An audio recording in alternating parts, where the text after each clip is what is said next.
Nye McGee with EURweb.com. Michael, Martyn, thank you for giving me your time today to speak about House of David. And of course, I'll kick things off with Michael.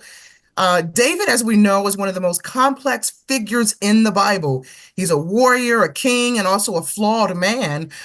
So, in your opinion, how does this series bring a fresh perspective to his journey? Thank you so much, Nye. Yeah, I think just the nature of the way we're telling the story.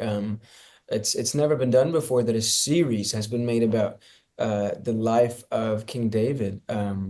And at least in this series, if I'm not spoiling too much about specifically going up to David and Goliath, it lends itself to us being able to explore everything, all the different characters, all the relationships, what it took to get to David and Goliath. There's so much that goes on behind the scenes, and I think just by nature of the way we're telling it, it's going to provide a lot of context and some really entertaining television. Right on. And Martyn, same question for you. I mean, Goliath is often seen as a villain, but of course, every character has their own perspective. So, in your opinion, same question. How does this series bring a fresh perspective to Goliath's journey?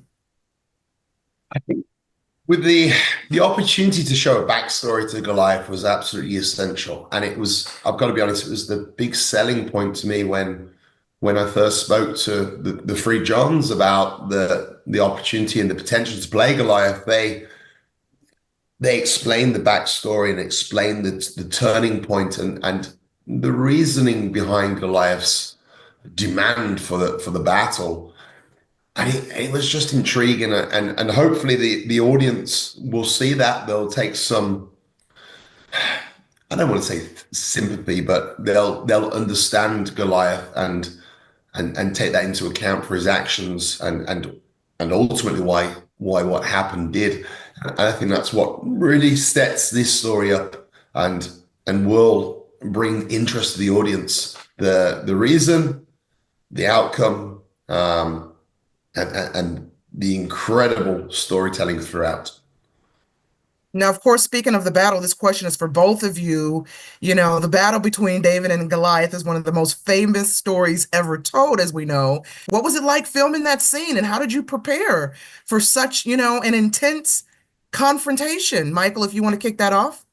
Yeah, well, I mean, we think of the Battle of David and Goliath and ultimately remember the sling that took down Goliath, and it took a lot of preparation in terms of learning how the sling works as an ancient weapon of war, but also a tool that was used by shepherds back in the day.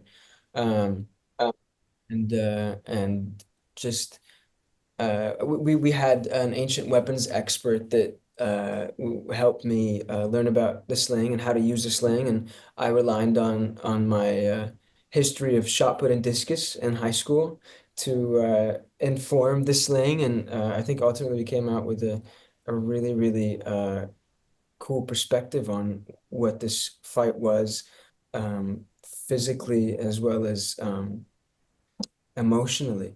I'll second that. I think the battle between David and Goliath isn't such a battle of physicality. There's not much standing and delivering blows or kicks in what you'd probably presume a battle to be. It was massively emotional, and I think that's what sells this story, and definitely the way that we shot this was the lead up and the power and the purpose and the bravery of David, and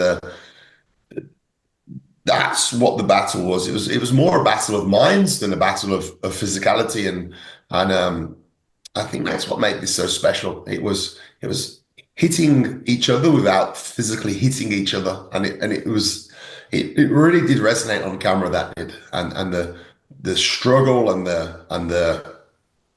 the depth of anger between the two was what was most powerful for myself. Right on. And I know that's my time, so I'll end by just saying, clearly, Martyn, you were perfectly cast for this role. You certainly have the Thank you very physicality. much, Nana. You are the right choice. Thank you very much. I hope you have a lovely evening. Take care.